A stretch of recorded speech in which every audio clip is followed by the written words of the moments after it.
మనిషిగా బ్రతకలేని పరిస్థితి. ఎందుకంటే జంతువులను, పక్షులను, వనరులను, డబ్బును, అందాన్ని, ధనాన్ని, గర్వాన్ని, కులాన్ని, మతాన్ని, ప్రాంతాన్ని, భాషను, పురుషుడు అన్న ఆధిక్యతను వగైరా వగైరా వగైరా వగైరా సిస్టమ్స్ అన్నిటినీ కూడా దేవీ దేవతలుగా చేసి పెట్టుకున్నాడు. పిల్లలనే దేవీ దేవతలు, పిల్లలనిచ్చే దేవీ దేవతలు, వర్షాలిచ్చే దేవీ దేవతలు, దాన్ని ఏమంటారు, పంటలిచ్చే దేవీ దేవతలు. ఇలా ప్రతి రంగంలోనూ దేవుణ్ణి తీసి దేవునికి బదులుగా మానవుడు తను సృష్టించుకున్న వాటిని ఉంచాడు. ఇదే 115వ కీర్తన. మళ్ళీ ఒకసారి చూడండి, 3 నుంచి చదువుదాం. 115వ కీర్తన 3 నుంచి. మా దేవుడు ఆకాశమందున్నాడు, తనకు ఇచ్చ వచ్చినట్లుగా ఆయన చేయుచున్నాడు. వారి విగ్రహములు వెండి బంగారములు, అవి మనుష్యుని చేతి పనులు. వాటికి నోరుండి పలకవు, కన్నులుండి చూడవు, చెవులుండి వినవు, ముక్కులుండి వాసన చూడవు, చేతులుండి ముట్టుకోవు, పాదములుండి నడవు, గొంతుకుతో మాట్లాడవు. 8వ వచనం చాలా ఇంపార్టెంట్, దాన్ని అండర్లైన్ చేసుకోండి వీలైతే. వాటిని చేయువారును వాటి యందు నమ్మిక ఉంచు వారందరూ వాటి వంటి వారై ఉన్నారు. ఎలాంటి వారవుతారు అనంటే, కళ్ళుంటాయి కానీ చూడలేని సమాజంగా మానవ సమాజం మారిపోతుంది. నోరుంటది కానీ మాట్లాడలేని సమాజం, గొంతుకుంటది ప్రశ్నించలేని సమాజం, చేతులుంటాయి పని చేయని సమాజం, కాళ్ళుంటాయి నడవలేని సమాజం. మన కళ్ళ ఎదుటే మన సొంత వాడికి నష్టం జరుగుతూ ఉంటుంది, బాగా అయ్యింది అని మనసులో అనుకునే సమాజం. మన ఎదురుగానే చిన్న చిన్న పిల్లలకు, పిల్లల పట్ల బలాత్కారాలు జరుగుతూ ఉంటాయి, కానీ పట్టించుకోనటువంటి సమాజం. మన కళ్ళ ఎదుటే తల్లిదండ్రులను, ముసలివాండ్లను రోడ్డున పడేసి వెళ్ళిపోయేటటువంటి పిల్లలు కనిపిస్తూ ఉంటారు, కానీ నోరుండి మాట్లాడలేని సమాజం. కారణం ఏమిటి అనంటే, మనల్ని ఏలుతూ ఉన్నది తన స్వరూపము పోలిక చొప్పున చేసుకున్నటువంటి ఆ సార్వభౌమాధికారి అయినటువంటి దేవుడు కాదు. మనం ఎవరికి దాసోహం అయ్యాం అనంటే, ఈ లోక మర్యాదకు దాసోహం అయ్యాం. ఈ లోక మర్యాదకు దాసోహం అవడం కారణం చేత స్పృహ కోల్పోయాం. మనిషిగా బ్రతకలేనటువంటి పరిస్థితి. మనిషి మృగమయ్యే, ఏ మృగాన్నైతే దేవుడిగా చేసుకున్నాడో అలా అయిపోయే పరిస్థితి. ఏ వనరులనైతే దేవుడిగా చేసుకున్నాడో అలా అయిపోయే పరిస్థితి. ఒక్కసారి దేవుణ్ణి తిరస్కరించాడు, భార్యను చూసి వంక పెట్టడం మొదలుపెట్టాడు, సంబంధాలలో చేదు. ఒక్కసారి దేవుణ్ణి తిరస్కరించాడు, అన్నదమ్ముల మధ్య అన్నదమ్ములు ఒకరినొకరును చంపుకునేటటువంటి పరిస్థితి, ప్రేమానురాగాలు నశించిపోవటం. ఒక్కసారి దేవుణ్ణి తిరస్కరించాడు, సొంత కూతుళ్ళు తండ్రితో పడుకునేటటువంటి జుగుప్సాకరమైన మానవ జీవితం. అంటే రక్త సంబంధాల్లో సైతం పొరపచ్చాలు. సంబంధాలలో మార్పు, ప్రాధాన్యతలలో మార్పు, ప్రేమలో మార్పు, నిర్వచనాలలో మార్పు, భార్యాభర్తల సంబంధంలో మార్పు, ప్రతి చోట దిగజారిపోయినటువంటి మానవ సమాజం. దీన్నే చావటం అంటారు, దీన్నే చెర అని అంటారు, దీన్నే మరణం అని అంటారు. ఈ మరణం కేవలం దేవుడి నుంచి మనం విడిపోయే, లేకపోతే ఇప్పుడు ఏ విధంగా అయితే ఈ లైట్ ఉంది, లేకపోతే మీ సెల్ ఫోన్ ఉంది, ఛార్జింగ్ పెడతారు, ఛార్జింగ్ పెడితే ఒక 100% ఛార్జింగ్ అయిపోయిన తర్వాత ఛార్జింగ్ తీసేస్తారు. తీసేసిన తర్వాత బ్యాటరీ బాగుంటే 6 గంటలు ఉంటుంది, ఇంకా బాగుంటే 9 గంటలో 10 గంటలో ఉంటుంది, ఆ తర్వాత ఏమైంది, చచ్చిపోద్ది. That's exactly what human beings are. మనుషులు అలాగే తయారయ్యారు. జీవాధిపతి అయిన దేవునితో కనెక్షన్ కోల్పోయిన కారణం చేత, జీవాధిపతితో మనకున్నటువంటి కనెక్షన్ కోల్పోయిన కారణం చేత మనం మూవత్వా మౌత్ అంటే రోజు చస్తూ ఒకరోజు చచ్చిపోతాం అనేటటువంటి పరిస్థితి. దీన్నే పాపపు పతన స్థితి అని పిలుస్తారు. మనిషి పతనంలో దిగిపోయాడు. మనిషి జీవోత్సవంలా మారిపోయాడు. మానవ సమాజం జీవోత్సవంలా మారిపోయింది.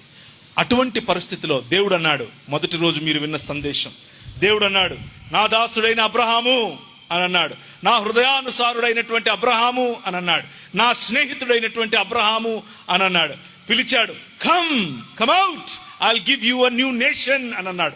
క్రొత్త రాజ్యాన్ని నీకు ఇస్తాను, క్రొత్త దేశాన్ని నీ ద్వారా కడతాను, నీ ద్వారా ప్రతి వంశము ఆశీర్వదింపబడేలా చేస్తాను. విగ్రహారాధకుడైనటువంటి నీవు ఇప్పుడు బయటికి రా, నిజమైన దేవుని వైపుకు తిరిగితే రక్షింపబడతావు అని అన్నాడు. ఆయన తిరిగాడు, ఆయన తిరిగి వచ్చాడు. ఆయన ద్వారా చేసినటువంటి ఒడంబడిక, ఆయన ద్వారా చేసినటువంటి ఒక నిబంధన, ఆ నిబంధన ఆయన కంటే ముందు చేసినటువంటి నోవహుతో చేసిన నిబంధన, నేను చంపే దేవుణ్ణి కాదు, నేను రక్షించే దేవుణ్ణి, నేను నాశనం చేసే దేవుణ్ణి కాదు, నేను పునర్నిర్మించే దేవుణ్ణి, నేను నూతన సృష్టిని మొదలుపెట్టాను. ఆ నూతన సృష్టి కార్యం నోవహుతో మొదలైంది, ఆ తరువాత అబ్రహాముతో కొనసాగించబడింది. భూమి మీద ఉన్నటువంటి ప్రతి కుటుంబాన్ని ఆశీర్వదించడం మన తండ్రి యొక్క అభీష్టం, మన తండ్రికి ఉన్నటువంటి ఆలోచన. ఆయన నిన్ను నన్ను విడుచువాడు కాదు, కన్న తల్లి అయినా విడుస్తుంది, కానీ మానవుడు నన్ను చీదరించాడు, నన్ను చీత్కరించుకున్నాడు, నన్ను వదిలేశాడు. ఒక్కసారి కాదు, 2 సార్లు కాదు, మాటి మాటికి శోధించాడు. నీళ్లు లేవని శోధించాడు, అన్నం లేదని శోధించాడు, వర్షం పడుతుందని శోధించాడు, వర్షం పడలేదని శోధించాడు. హాయ్, ఎంతమంది మీలో సార్ నాకు ఇన్వెస్ట్మెంట్స్ చేయాలని ఉంది, బట్ నాకు ఆపర్చునిటీస్ లేకపోవడం వల్ల I'm only investing in to savings accounts or fixed deposits or even gold or real, మాకు గోరీలు లేవని ఇక్కడికి తీసుకొచ్చావా అని అడిగాడు. ఎలా తీసుకొచ్చాడు? అబ్రహాముకు చెప్పాడు, 400 పైచిలుకు సంవత్సరాలు నీ పిల్లలు ఒక దేశంలో ఉంటారు, కానీ వాళ్ళని మళ్ళీ తీసుకొచ్చి వృద్ధి చెందండి, మీరు విస్తరించండి, మీరు భూమిని నిండించండి మరియు దానిని ఏలండి అన్నటువంటి పనిని ఆదాము చేయలేకపోయాడు. కానీ నీ ద్వారా నేను మానవ సమాజానికి మళ్ళీ అవకాశం ఇస్తాను.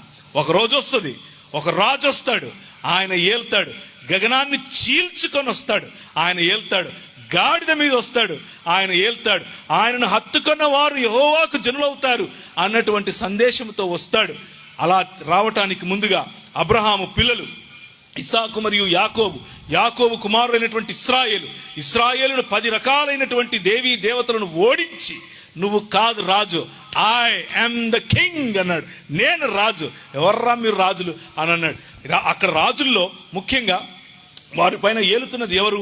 నీళ్లు, తెగుళ్ళు, లేకపోతే మిడతలు, అలాగే ముసళ్ళు, అలాగే కీయు, అలాగే నక్షత్రం, అలాగే ఇలా 10 రకాలైనటువంటి దేవీ దేవతలు. అన్ని వనరులు, ఏ వనరులైతే ఆనాడు ఐగుప్తు దేశాన్ని ఈనాడు అమెరికా ఎంత సుభిక్షంగా ఉందో, ఎంత సూపర్ పవర్గా ఉందో, అలా 3,500 పైచిలుకు సంవత్సరాల క్రితం ఆ దేశం, లేకపోతే ఐగుప్తు దేశం ప్రపంచాన్ని శాసించే దేశంగా ఉంటే, ఆ ప్రపంచాన్ని శాసించే దేశంలో ఏ వనరులనైతే వారు దేవీ దేవతలుగా చేసుకుని ఆరాధిస్తున్నారో అన్నిటినీ మించి అన్ని వనరుల పైన రాజు అయినటువంటి ఫెరోన్ నిలబడి అంటాడు, ఐ యామ్ ద కింగ్, నేను చెప్పినట్టు చేయాలి. అయ్యా పని ఎక్కువైపోతుంది, మా మీద భారం ఎక్కువవుతుంది, ఇంకెక్కువ పెట్టండి రా వీళ్ళకి పని.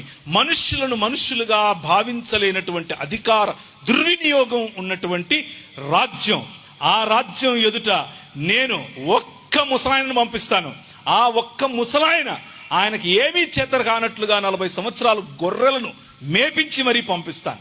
గొర్రెలను మేపించి గొర్రెల్లాగా తయారైపోయిన ఒక ముసలాయన వెళ్ళి ఈ రాజ్యంలో ఉన్నటువంటి రాజు ఎదుట నిలబడి ఛాలెంజ్ అంటాడు.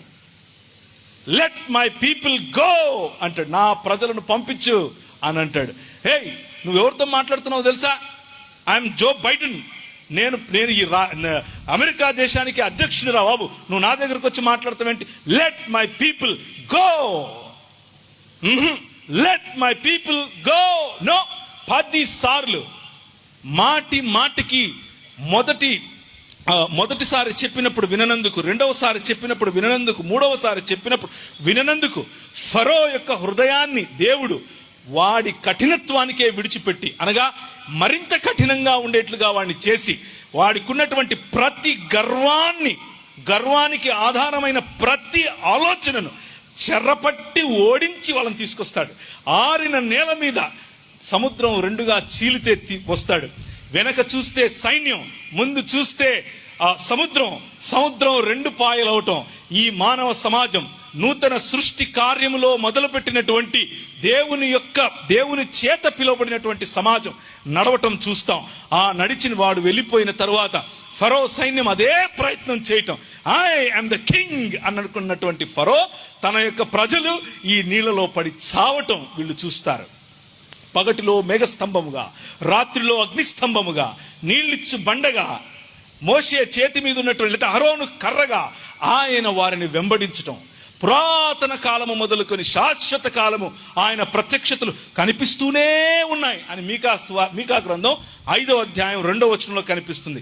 ఆ ప్రత్యక్షతలు చూపించుకుంటూ తన ప్రజలను, తన రాజ్యమును, లేకపోతే తన రాజ్య నిర్మాణం కోసం, నూతన సృష్టి కార్యం కోసం నడిపిస్తూ బయటకు తీసుకొని వచ్చినటువంటి ఈ మహాదేవుడు, ఆయన ఒక చోట ఆగితే మాకు నీళ్లు లేవు, మాకు తెల్లగడ్డలు లేవు, మాకు ఉల్లిగడ్డలు లేవు, మాకు తినడానికి దాన్ని ఏమంటారు మటన్ లేదు, మనకు అబ్రహాం లేదు, ఇస్సాకు లేదు, యాకోబు లేడు. ఇదే క్వశ్చన్స్, ఇదే నస.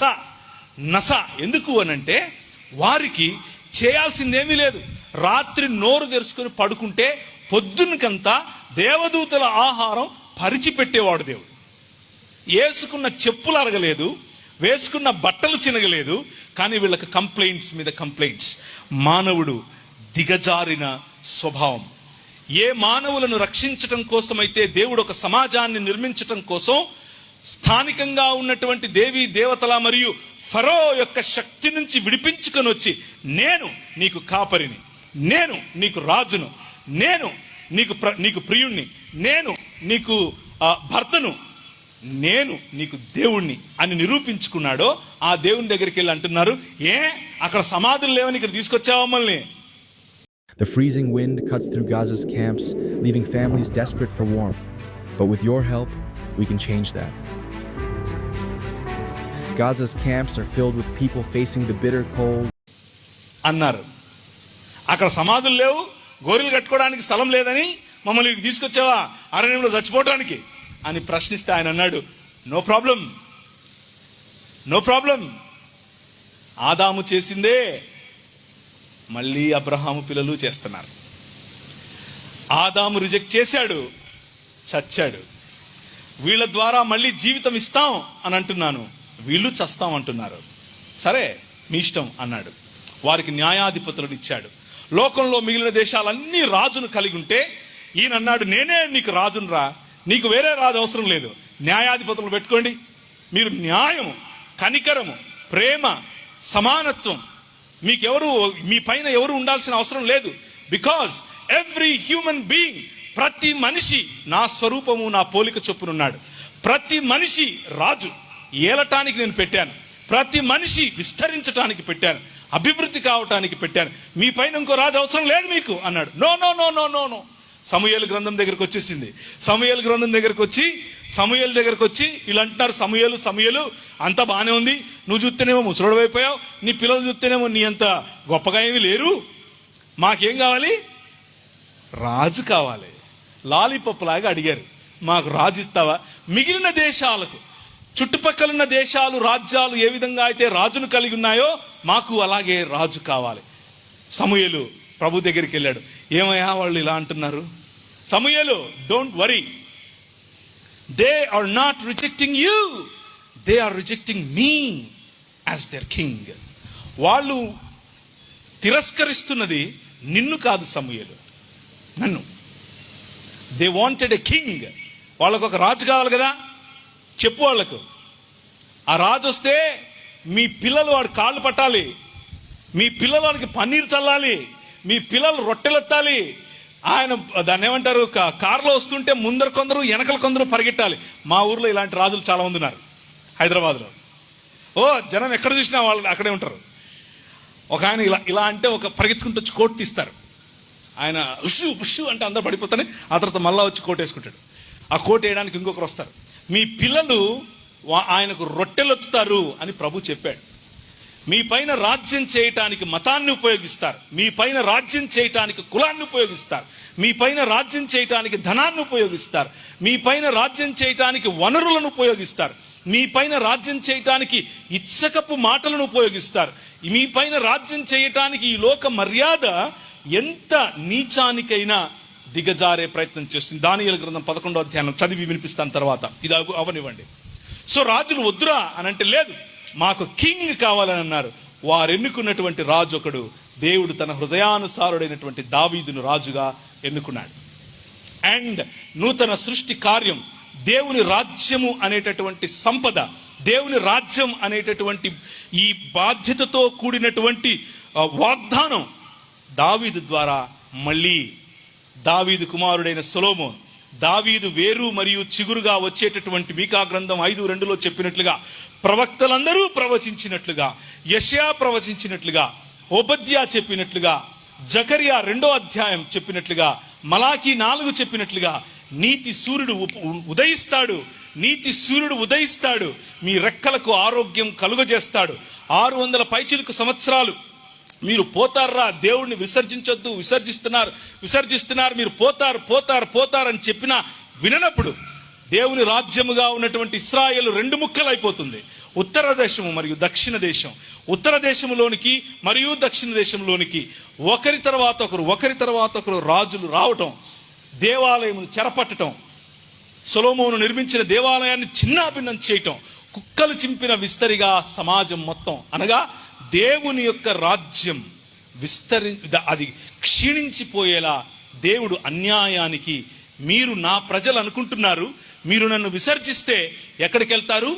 శర, మరణం. నేను లేని మందిరం, నేను లేని సమాజం, నేను లేని పతన స్థితిలో ఉన్న సమాజం. నెబుకద్నెజర్ వచ్చాడు, పట్టుకెళ్ళిపోయాడు. రాజులు వచ్చారు, పట్టుకెళ్ళిపోయారు. మలాకి వరకు ఇదే మాట, ఆయన వస్తాడు, మనకు స్వపరిపాలన ఇస్తాడు, దేవుని రాజ్య పాలన తిరిగి ఇస్తాడు, దేవుని రాజ్య పాలన కోసం ఆయన వస్తాడు అని చెబుతూ వచ్చినటువంటి మాటలు. అప్పుడు ప్రభు అయిన యేసుక్రీస్తు మార్కు సువార్త 1వ అధ్యాయంలో మనం చదివిన మాట, కాలము సంపూర్ణం అయింది, నేను వచ్చేసాను అని వచ్చాడు. ఐ యామ్ ద కింగ్ అని వచ్చాడు.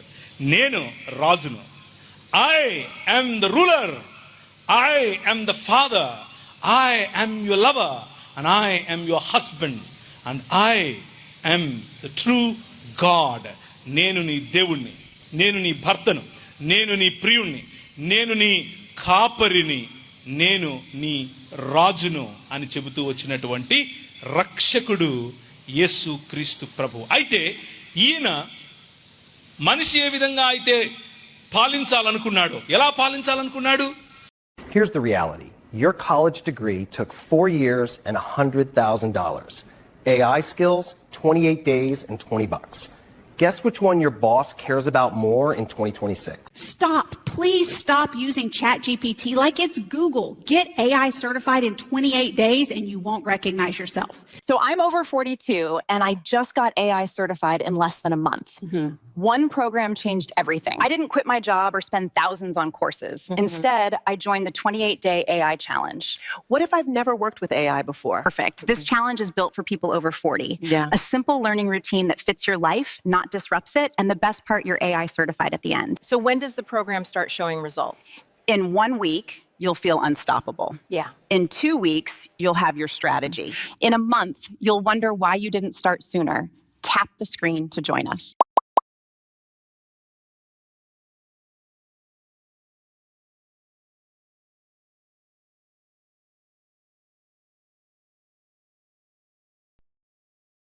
दोस्तों, क्या आप अपना टाइम फेसबुक और इंस्टाग्राम पे वेस्ट कर रहे हो? इसी वक्त बंद कर दो टाइम पास करना, अगर आपको भी चाहिए एक एक्स्ट्रा सोर्स ऑफ इनकम। दोस्तों, मैं ऐसे बहुत सारे लोगों को जानता हूं जो या तो रिटायर हो चुके हैं या तो एक लो सैलरी पैकेज पे काम कर रहे हैं और उनके पास जो भी टाइम बचा हुआ है वो एक्स्ट्रा टाइम पास करने में, रील्स देखने में, शॉर्ट्स देखने में वेस्ट कर रहे हैं। दोस्तों, अगर आप सच में अपना टाइम वेस्ट कर रहे हो ना तो इस वीडियो को स्किप मत करना, क्योंकि बहुत इंपॉर्टेंट बात मैं आपसे करने वाला हूँ। आज 2025 के अंदर अगर आप power BI, advance excel, power point, AI और चैट GPT जैसे स्किल सीख लेते हो, जितना टाइम पास आप कर रहे हो उतने में ये सारी स्किल आप सीख लोगे और जैसे ही आप एक स्किल सीख लेते हो आप एक extra source of income generate कर सकते हो। आप एक फ्रीलांसर बनकर एक्स्ट्रा पैसे कमा सकते हो अपनी लाइफ में। अगर आप सच में सीरियस हो अपने करियर को लेके या फिर पैसों के फाइनेंशियल मैनेजमेंट को लेके कि सर मैं सच में फ्रीलांसर बनना चाह रहा हूँ, extra source of income develop करना चाह रहा हूँ, कोई एक ऐसी स्किल बताओ जिसे सीखने के बाद मेरी सारी प्रॉब्लम सॉल्व हो जाए,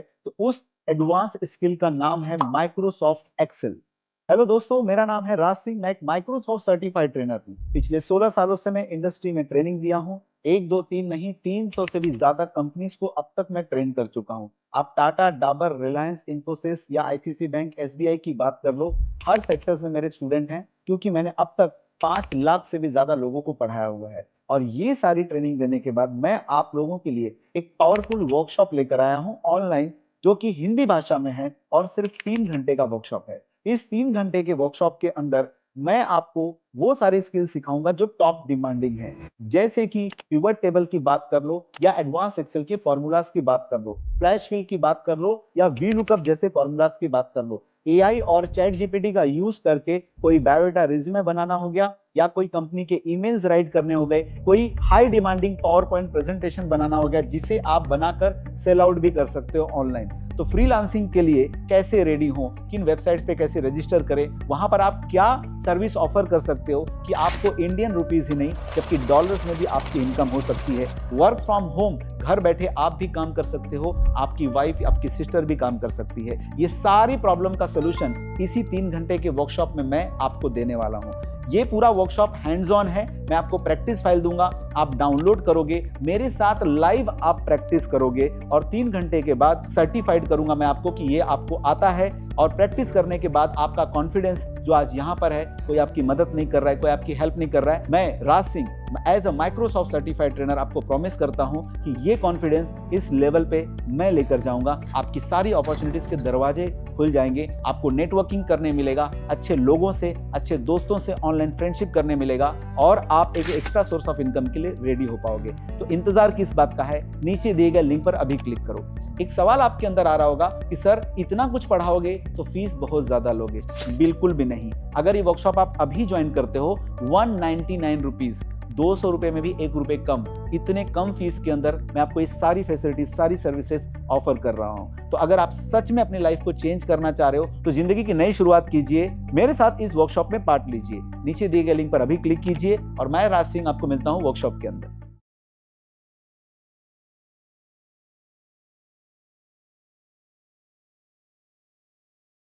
దుర్వినియోగం చేత, అధికార దుర్వినియోగం చేత, దేవుణ్ణి విసర్జించటం కారణంగా, లేకపోతే ధనాన్ని ఆసరాగా చేసుకుని, అందాన్ని ఆసరంగా చేసుకుని, జ్ఞానాన్ని ఆసరాగా చేసుకుని, కులాన్ని ఆసరాగా చేసుకుని, మతాన్ని ఆసరాగా చేసుకుని, ఇలా విభజించి పాలించేటటువంటి పద్ధతుల్లో మనిషి పరిపాలించడం మొదలుపెట్టాడు. 11వ అధ్యాయం దానియేలు గ్రంథం. మనిషి యొక్క పాలనకు, దేవుని యొక్క పాలనకు, అనగా నూతన సృష్టి అనేటటువంటి పాలనకు ఉన్న తేడా మీకు నేను దానియేలు గ్రంథం రూపంలో చూపించే ప్రయత్నం చేస్తాను. దానియేలు గ్రంథం 11వ అధ్యాయం.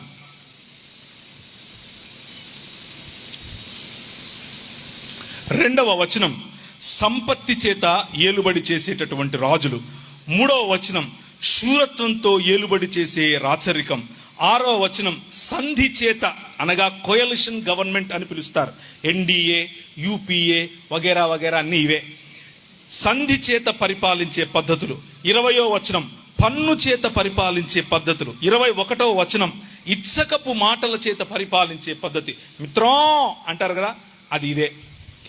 దోపుడు సొమ్ము చేత పాలించే పద్ధతులు, నిబంధనలకు విరోధి అయి పాలించే పద్ధతులు. 36 హెచ్చించుకోవడం ద్వారా లేకపోతే అతిశయం ద్వారా పాలించే పద్ధతి. 38 విగ్రహారాధన ద్వారా పాలించే పద్ధతి.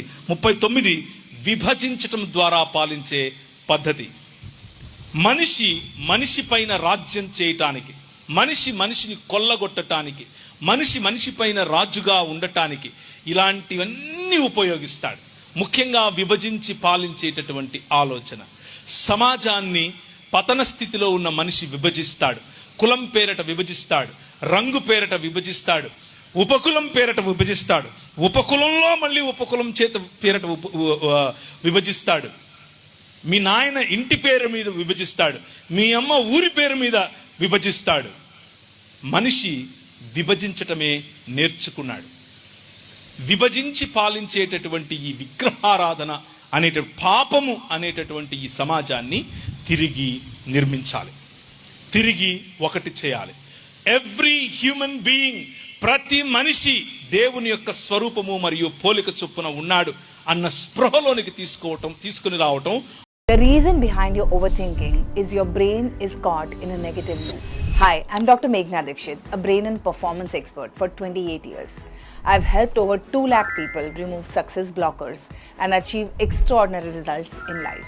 And I'm inviting you to my 3-hour Ultimate Success Builder workshop, where I will teach you how to rewire your brain for clarity, confidence, so you can take action at the right time.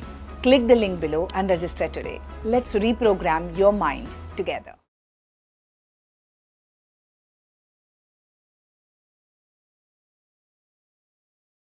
అసలు చాలా అంటే చాలా tough వచ్చింది paper. అసలు out of portion questions అయితే మస్తుగుండే.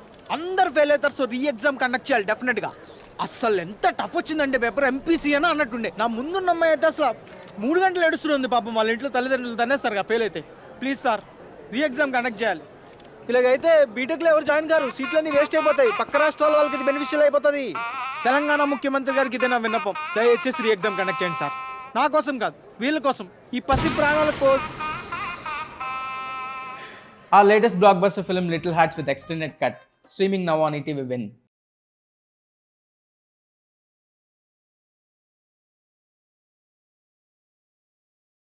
మొట్టమొదటి వ్యక్తిగత రక్షణ, సామాజిక రక్షణ.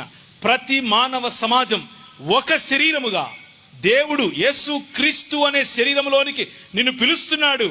ఆయన విరువబడిన శరీరములో భాగమైతే you are a new creation, నువ్వు క్రొత్త సృష్టి అని పిలిచేటటువంటి సామాజిక రక్షణ, ప్రపంచాన్ని ఐక్యపరిచేటటువంటి రక్షణ కార్యం.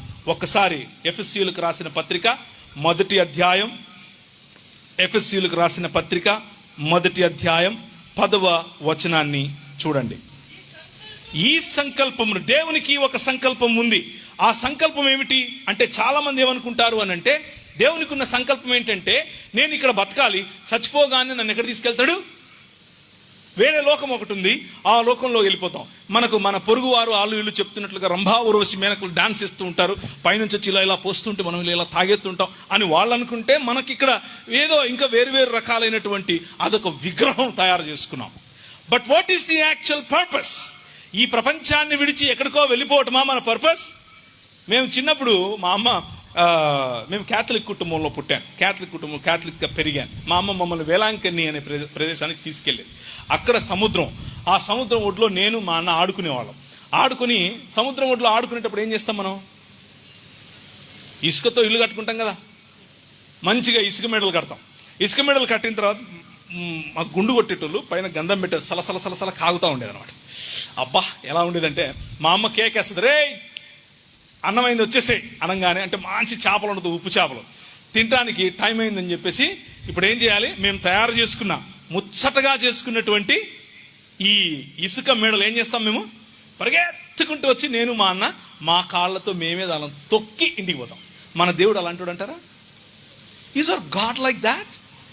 ఆయన ఇది మంచిది, ఇది మంచిది, ఇది మంచిది, ఇది మంచిది అని చేసినటువంటి తన సృష్టిని ఒకానొక రోజు ఇది కాదు, తుచ్, ఇదంతా బాగాలేదు, వేరే చుట్టిపోదాం అంటాడా? That's what religion teaches. మతం అదే నేర్పిస్తుంది.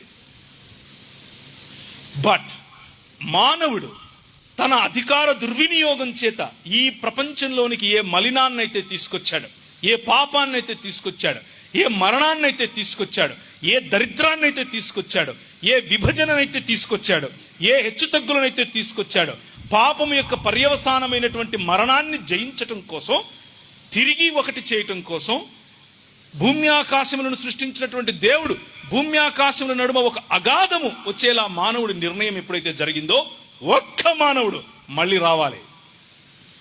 ఒక్క మానవుడు ఈ భూమి ఆకాశముల విభజనకు కారణకుడయ్యాడు. కానీ ఒక్క మానవుడు ఈ భూమి ఆకాశములను తిరిగి కలపాలి. ఇప్పుడు చదవండి 10వ వచనం. ఈ సంకల్పమును బట్టి ఆయన పరలోకమందున్నవే గాని భూమి మీద ఉన్నవే గాని సమస్తమును క్రీస్తునందు ఏకముగా సమకూర్చవలెనని తనలో తాను నిర్ణయించుకొనెను. The purpose of this one man, ఒక్క మానవుడు, ఆయనలో ఉన్నటువంటి క్రీస్తు అనేటటువంటి మానవుడు, ఆ మానవునిలో ఉన్నటువంటి సంకల్పం లేదా నిర్ణయం, దేవుడు చేసిన నిర్ణయం ఏమిటి అని అంటే, he wants to unite the heavens and the earth. భూమి ఆకాశములను లేకపోతే పరలోకమందున్నవే గాని భూమి మీద ఉన్నవే గాని సమస్తాన్ని క్రీస్తునందు ఏకం చేయాలి, సమకూర్చాలి. He don't want anybody to perish. ఎవరూ కూడా నశించిపోవటం ఆయనకి ఇష్టం లేదు. ఎవరు ఆయనను త్యజించటం కారణం చేత, ఆయనను తిరస్కరించటం కారణం చేత ఎప్పటికీ ఉండేటటువంటి మరణములో ఉండటం ఆయనకి ఇష్టం లేదు. జీవములోనికి మీరు రావటం ఆయనకి ఇష్టం. ఆయన సన్నిధిలో బ్రతకటం, మీరు ఆయన సన్నిధిలో బ్రతకటం ఆయనకి ఇష్టం. ఏ విధంగా అయితే ఆదాము దేవుని సన్నిహిత్యాన్ని, దేవుని స్నేహాన్ని ఎంజాయ్ చేశాడో, అలాంటి స్థితిలోనికి మీరు తిరిగి రావటం ఆయనకి ఇష్టం. అదే యేసు క్రీస్తు యొక్క పని.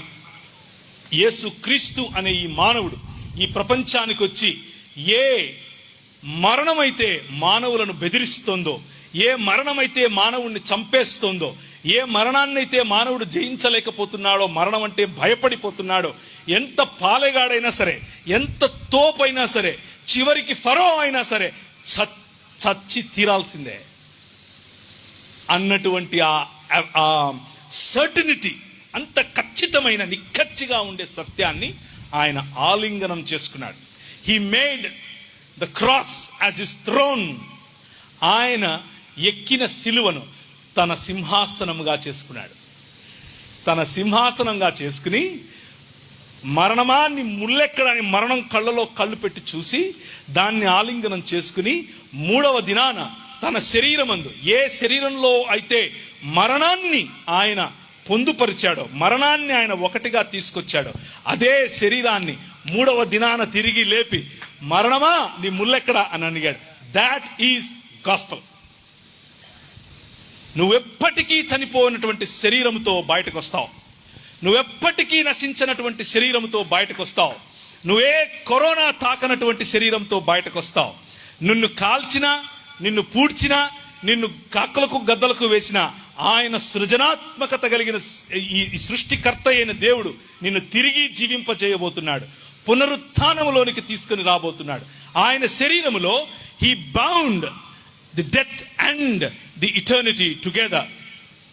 మృతాన్ని మరియు అమర్త్యాన్ని, అమృతత్వాన్ని ఆయన శరీరములో పొందుపరిచాడు. మానవుడు, ఒక్క మానవుడు మరణం అనేటటువంటి ఈ ముళ్ళును విరిచిపారేశాడు. దేవుణ్ణి తిరస్కరించడం అనే పాపాన్ని విరిచిపారేశాడు.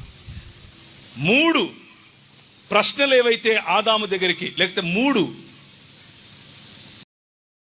When you have the perfect response in your head, but your fingers just can't keep up. We've all been there. Typing, deleting. ప్రలోభాలు ఏవైతే ఆదాము దగ్గరికి వచ్చాయో, ఆదాము జయించలేకపోతే, ఈ 3 ప్రలోభాలను క్రీస్తు అనే మానవుడు, ఈ ఆదాము జయిస్తాడు. అధికారం, ఆధారం మరియు ఆరాధన. ఆరాధన నా తండ్రికే, అధికారం నువ్వేంట్రా నాకిచ్చేది, ఐ యామ్ ద కింగ్. ఆధారం రొట్టెలు చేసుకో అన్నాడు. నో, నా తండ్రి మాట నాకు ఆధారం అని అన్నాడు. 3 రకాలుగా జయించి బయటకు వచ్చి, మరణమా నీ ముల్లెక్కడ అని అడిగి ఇప్పుడు అంటున్నాడు, కమ్ టు మై బాడీ, నా శరీరంలోనికి రా. కమ్ టు మై ఫ్యామిలీ, నా కుటుంబంలోనికి రా. Come in to my Kingdom, నా రాజ్యంలోనికి రా. అదే రక్షణ. ఈ లోక మర్యాద నుంచి మడిమ తిప్పి దేవుని మర్యాద వైపుకు రావటం. యేసుక్రీస్తు అనే ఒక శరీరంలోనికి స్త్రీ పురుషుడు అన్న తేడా లేకుండా, హెచ్చు తగ్గులన్న తేడా లేకుండా, కులం మతం అన్న తేడా లేకుండా, ఏ తారతమ్యం, ఏ విభజన లేకుండా ఒక్క మనిషిగా నిన్ను మళ్ళీ పిలుస్తున్నాడు. మనిషిగా మారటం కోసం పిలుస్తూ ఉన్నాడు. ఈ 66 పుస్తకాలు ఉన్నటువంటి బైబిల్ గ్రంథం, it is not a religious book. ఇది కేవలం ఒక మతపరమైనటువంటి పుస్తకం కాదు. ఇది ఒక మానవుడు ఎలా ఓడిపోయాడు, ఇంకొక మానవుడు సర్వమానవాళిని ఎలా గెలిపించాడు అనే కథనం. మానవత్వానికి సంబంధించిన, మనుష్యతత్వానికి సంబంధించిన గాథ. అదే దేవుని రాజ్యం. ఈ ప్రాంతంలో దేవుని రాజ్యం కాకినాడ, పెద్దాపురం, సామర్లకోట, రాజమండ్రి, ఈ ప్రాంతాలలో భయంకరమైనటువంటి పరిస్థితులు. పెంట కుప్పల మీద బ్రతికే వాళ్ళు మన పూర్వీకులు. వారికి మూతికి ఒక ముంత కట్టేవారు, ముడ్డికి ఒక చీపురు కట్టేవారు. వారు నడిస్తే వాళ్ళు నడిచినందుకు భూమి ఎక్కడ మైలైపోతుందో అని వెనక చీపురు కట్టుకు తిరిగారు. కాళ్లకు ఒక గజ్జె కట్టేవాళ్ళు, ఎందుకంటే ఫలానా వాడు వచ్చాడు అని తెలియటం కోసం. మన స్త్రీలకు పైన వస్త్రం వేసుకునే అధికారం ఉండేది కాదు. కారణం, నువ్వు స్త్రీవో పురుషుడివో మాకు తెలియదు. మీరు చూస్తే అందరూ నల్లగా ఉంటారు, అందరూ జుట్లు వేసుకొని ఉంటారు, అందరూ బాకినోరులు వేసుకొని ఉంటారు. నువ్వు పురుషుడివో స్త్రీవో నాకెట్లా తెలుస్తుంది? నేను దేవుడి ఎదుట స్త్రీ రాకూడదు అన్నారు. భయంకరమైనటువంటి స్థితిగతుల్లో ఉన్న మన జీవితాల్లోనికి నీతి సూర్యుడు ఉదయించే విధంగా ఈ గాస్పల్, రక్షణ మార్గం వచ్చింది. స్త్రీ పురుషులను ఒకే చోట కూర్చోబెట్టి చదువు చెప్పారు. కారణం, ద కింగ్డమ్ ఆఫ్ గాడ్, దేవుని రాజ్యం. 1799లో మొదలైన ఈ ఉద్యమం 1799లో బాప్టిస్టు వారు ఈ ప్రాంతానికి వచ్చినప్పుడు మొదలుపెట్టిన ఉద్యమం. ఆ తర్వాత మెల్లిమెల్లిగా లూథరన్ సంఘస్థులు, లండన్ మిషనరీ సొసైటీ వారు, చర్చ్ మిషనరీ సొసైటీ వారు ఇలా తీసుకొచ్చినటువంటి అనేకమైనటువంటి దాన్ని ఏమంటారు, సాంఘిక సంస్కరణలు. ఆ సాంఘిక సంస్కరణ కారణం చేత ఒకరు కాదు, ఇద్దరు కాదు, లక్షల కొలది ప్రజలు ప్రభువును తెలుసుకోవటం, దేవుని రాజ్యములోనికి కాలు పెట్టడం, దేవుని రాజ్యములో సమానత్వాన్ని రుచి చూడటం, చదువును రుచి చూడటం, అందాన్ని రుచి చూడటం, డిగ్నిటీని రుచి చూడటం. అన్నారు స్త్రీలతో, నువ్వు ఎలా పైన జాకెట్ వేసుకుంటావు? నీ స్తనాలు మాకు కనిపించాలి కదా, నీ స్తనం ఎంత బరువు ఉందో చూసి దానికి మేము ట్యాక్స్ వేస్తామని అన్నారు. దాన్నే బ్రెస్ట్ ట్యాక్స్ అని పిలుస్తారు. భారతదేశంలో ఇది ఉండేది, మన ప్రాంతంలో ఇది ఉండేది, తీర ప్రాంతాలన్నిటిలో ఇది ఉండేది. ఇది ఒక చట్టముగా ఆ రోజుల్లో ఉండేది. బహుద్దూర్లు, రాయబహుద్దూర్లు దీనికి ఇన్ఛార్జీలుగా ఉండేవారు. స్థనం యొక్క బరువును బట్టి ట్యాక్సులు పెంచేవారు. అంటే నువ్వు బాగా తిని బలుస్తున్నావు కాబట్టి నీ దగ్గర డబ్బులున్నాయి, ట్యాక్సులు కట్టు అన్నారు. క్రైస్తవ సమాజం నో, అలా జరగటానికి వీల్లేదు అంది. అలా జరగటానికి వీల్లేదు. ప్రతి స్త్రీ దేవుని యొక్క స్వరూపము మరియు పోలిక చొప్పున ఉంది. ఆ స్త్రీని ఈ విధంగా మీరు అన్యాయం చేయటానికి వీల్లేదు అని అన్నారు క్రైస్తవ సమాజం. ఇంట్లో గొడ్డు చచ్చిపోతే ఆ గొడ్డుకు తాడు కట్టి కాలుకు బయటకి విసిరేసి, అరే నువ్వు మా ఇంటికి రారా, అరే జోగిగా, అరే మల్లిగా, అరే ఏదో పేరు పెట్టి వెనక నుంచి రా, ఇంటి దగ్గరికి రాకు, వెనక నుంచి తాడు విసిరేస్తాం, అది గుంజుకొని పోయి దాన్ని ఒలిచి దానిపైన చర్మం ఉంటుంది కదా, దాంతో మాకు చెప్పులు చేసి తీసుకురా, మిగిలిన మాంసం ఉంటుందే అది నీకు 6 నెలల జీతం అని అన్నారు. అలా మన పెద్దలు బ్రతికారు. ఇక్కడ పనిచేసినటువంటి క్రైస్తవ మిషనరీలు, ముఖ్యంగా బీర్ గారు, గన్ను గారు, ఇలాంటి వారు చాలా మంది. నేను రాసినటువంటి దేవుని రాజ్యం అనే పుస్తకంలో ఈ అంశాలన్నీ పొందుపరిచాను. వారు అన్నారు, no, you are in the image of God. దేవుని స్వరూపం మరియు పోలికలో ఉన్నావు నువ్వు. చచ్చిన దాన్ని నువ్వు తినవు. యు హ్యావ్ డిగ్నిటీ, గౌరవం కలిగి బ్రతుకుతావు నువ్వు అని అన్నారు. అలాగేయా అన్నాం. మన జీవితాలు ఒకటి తర్వాత ఒకటి మెల్లిమెల్లిగా దేవుని రాజ్యం వైపుకు మారటం. ఆంధ్రజోగిని యాక్ట్ 1986లో ఎన్టీ రామారావు గారు తీసుకొచ్చినట్లుగా మనకు చరిత్ర చెబుతుంది. కానీ 1930 చిల్లరల్లోనే ముత్తులక్ష్మిరెడ్డి గారు మెడ్రాస్ ప్రెసిడెన్సీలో ఉన్నటువంటి విధాన సభలో నిలబడుకుని ఆ రోజుల్లోనే ఆమె ఈ యాక్ట్ను ప్రవేశపెట్టింది. దానికి కారణం ఆమె వెనక పనిచేసినటువంటి క్రైస్తవ మిషనరీ సంఘాలు. ఆంధ్రజోగిని యాక్ట్ అంటే అర్థం ఏమిటి అని అంటే, మనలో మన పూర్వీకుల్లో కొంతమందిని అర్ధనగ్నంగా వాళ్ళు పెళ్లిళ్ళు చేసుకోకుండా పిల్లలను కంటూ ఉంటూ అర్ధనగ్నంగా డాన్స్ చేసేటటువంటి, నాట్యాలు చేసేటటువంటి దేవదాసి వ్యవస్థ. ఆ వ్యవస్థలో స్త్రీలను భయంకరమైన నీచంగా చూశారు. Please stop using ChatGPT and Canva like children's toys. So what should I do then? First, stop scrolling. Second, download Cursive. Third, use it for 15 minutes a day. And finally, you'll become a master of AI tools. So this is how I became the most dangerous person in the room. One habit changed everything. I replaced social media with micro-learning. Now, instead of wasting time on social media, I spend 15 minutes a day actually learning how to use AI for writing, planning, brainstorming, the real work. That's it, just one skill a day. This is the 28-day AI challenge built for beginners over 40. Starts tomorrow. Tap the screen to join us and try the one habit that really makes you unstoppable.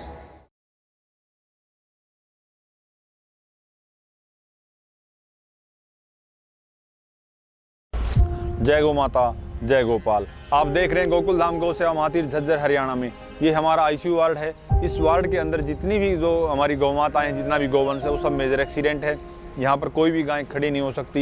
इनको मशीनों द्वारा बारी बारी करके खड़ा किया जाता है और उन गायों को मशीनों में खड़ा करके उनकी पैरों की मालिश की जाती है ताकि वो खड़ी होने में सक्षम हो सके और अपने पैरों पे चल सके। यहाँ पर जितना जो गौवंश है वो एक्सीडेंट के कारण किसी गाय की रीढ़ की हड्डी टूटी हुई है, किसी गाय का एक पैर कटा हुआ है, यहाँ तक कि किसी गाय के चारों पैर कटे हुए हैं।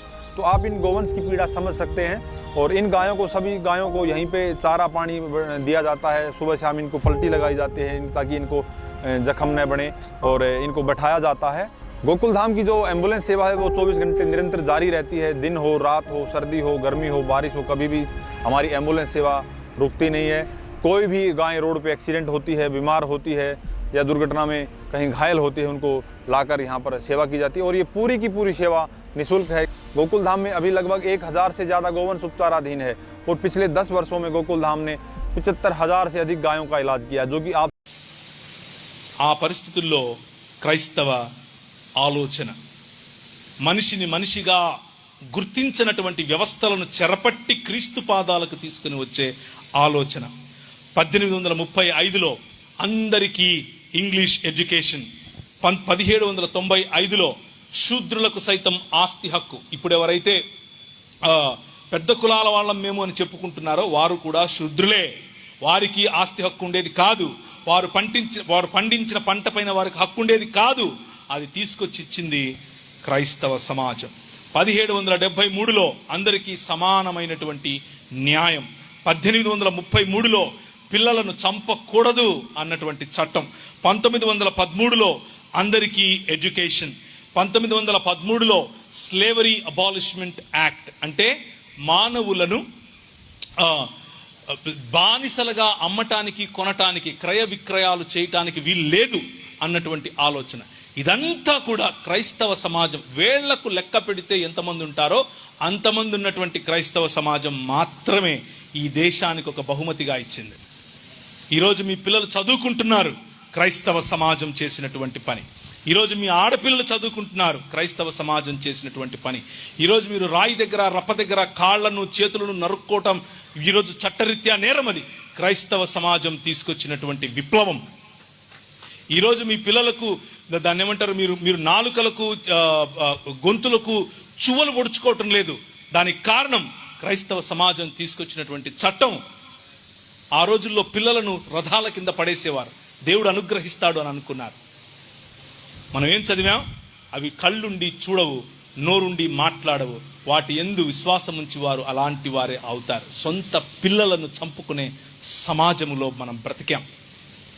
కానీ క్రైస్తవ ఆలోచన ప్రతి ఆలోచనను మానవుణ్ణి మానవుడిగా ఉంచకుండా దేవుని జ్ఞానమును అడ్డగించే ప్రతి ఆటంకాన్ని చెరపట్టి క్రీస్తు పాదాలకు తీసుకుని వచ్చే క్రైస్తవ విప్లవం మానవత అనే విప్లవం. మతం కాదు. మతం మతం మతం మతం అని చాలామంది చెబుతూ ఉంటారు. మన వాళ్ళు ఇది మతం అనుకుని మతంలో బతికేద్దామని అనుకుంటారు. ఆ మతాన్ని నమ్ముకుంటే మహా అయితే మీకు 3 పూట్ల భోజనం పెడుతుంది. కానీ ప్రభువు కొట్లాడిన వాళ్ళు ఈ ప్రపంచంలో ఎవరైనా ఉన్నారా ఆయన 33 సంవత్సరాల పరిచర్యలో అంటే మత పెద్దలే.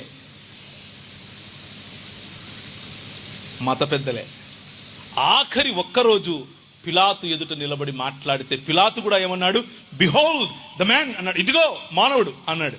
నిజమైన మానవుడు, అధికారాన్ని ప్రశ్నించే మానవుడు, నిజమైన మానవుడు, మనిషిని మనిషిగా గుర్తించే మానవుడు, నిజమైన మానవుడు, ప్రేమంటే ఏంటో నేర్పే మానవుడు, నిజమైన రాజు తన చొక్కా విప్పి తన శిష్యుల కాళ్ళ దగ్గరికి వచ్చి నీ కాళ్ళు కడగనా అని అడిగే రాజు. ఆయన రాజ్యం వచ్చేసింది అని ప్రకటించినటువంటి రాజు. ఆ రాజ్యం వచ్చింది అని మన దగ్గరికి మోసుకొని వచ్చినటువంటి ఆ రాజ్య ప్రతినిధులు, ఇదిగో మీరు ఈ రాజ్యంలో పాల్గొనండి అని చెప్పాల్సినటువంటి ప్రతినిధులు ఇక్కడ కూర్చుని ఉన్నారు. దిస్ కింగ్డమ్, ఈ రాజ్యం ఇంతింతై మహాపర్వతమై ఏ చేతి సహాయము లేకుండా తీయబడినటువంటి రాయిల రాజ్యాలను వెండితో, బంగారముతో, ఇత్తడితో, ఇనుము మరియు మట్టి కలిసినటువంటి పాదములుగా ఉన్న ఆ విగ్రహం పైన పడితే, ఈ లోక మర్యాదల పైన పడితే తుత్తునీయులుగా గాలికి ఎగిరిపోయేటటువంటి పొట్టులాగా ఈ లోక మర్యాదలు పారిపోవాలి. కానీ మనం మతంలో ఉన్నాం. రాజ్యంలో చాలా తక్కువ మంది ఉంటారు, మతంలో ఉంటారు. వారు ఒక సిస్టమ్ క్రియేట్ చేసుకుని వారికి ఒక రాజును ఎన్నుకొని ఆయనకు పాస్టర్ అని పేరు పెడతారు. వారికి ఒక రాజ్యాన్ని ఏర్పరచుకొని దానికి ఒక డినామినేషన్ అని పేరు పెడతారు. బయట ఏ సిస్టమ్స్ అయితే ఉన్నాయో అవే సిస్టమ్స్ మనము తెచ్చుకుంటాం. అదే కుల ప్రాతిపదికన సంఘాలు, అదే మత ప్రాతిపదికన విభజన, మనిషిని మనిషిగా చూడలేనటువంటి కళ్ళు, మనిషిని హక్కునకు చేర్చుకోలేనటువంటి, ఆప్యాయతలు లేనటువంటి, గౌరవం లేనటువంటి, స్త్రీ పట్ల గౌరవం లేనటువంటి, చిన్న చూపులు చూసేటటువంటి అదే మానవ సమాజం. దానికి ఒక పేరు పెట్టి క్రైస్తవం అంటున్నాం. Shame on us. మనం సిగ్గుపడాలి. ప్రభువు పిలుపు భూమ్యాకాశములను ఐక్యపరిచేటటువంటి క్రీస్తు పిలుపు నూతన సృష్టిగా మారటం, దినదిన ప్రవర్తమానముగా ఆయన స్వరూపములోనికి నిజమైన మానవుడిగా ఎదగటం, నీ పక్కన వాడిని గౌరవించగలగటం. ఇంట్లో చెట్టు ఉంటుంది, పైన స్టార్ ఉంటుంది, కానీ అమ్ముండదు. ఎంతమందికి అయితే స్టాక్ మార్కెట్లో కాంపౌండింగ్ యొక్క బెనిఫిట్స్ తెలుసో ఈ వీడియో వాళ్ళ కోసం. ఆల్బర్ట్ ఐన్స్టీన్ చాలా పండుగ వస్తుంది, చెట్టు ఉంటుంది, అరిసెలు ఉంటాయి, స్టారు ఉంటుంది, అమ్ముండదు, అన్న ఉండడు, పక్కింటోడు తిన్నాడా లేదా అన్న స్పృహ ఉండదు. ప్రభు అంటాడు, నేను నీ దగ్గరికి వచ్చాను, నాకు చలి పెడుతుంటే నువ్వు కనీసం నాకు బట్టలు లేదే, నాకు ఆకలి అవుతుంటే ఇంత పిడిసి అన్నం పెట్టలేకపోయావే, నాకు దాహం అవుతుంటే నీకు నీళ్ళు ఇవ్వటానికి బరువు అయింది, నువ్వెప్పుడొచ్చావు ప్రభు, నువ్వు వస్తే అసలు నేను నా ఇల్లు అమ్మేసాను ఇచ్చేద్దాను కదా నీకు, నేను వచ్చాను. అవర్ కింగ్, మన రాజు ఎవరితో ఐడెంటిఫై చేసుకుంటాడు అంటే మనలో బడుగు బలహీన వర్గాలతో ఐడెంటిఫై చేసుకుంటాడు, మనలో విరిగి నలిగిన హృదయాలతో ఐడెంటిఫై చేసుకుంటాడు, మనలో పేదల పట్ల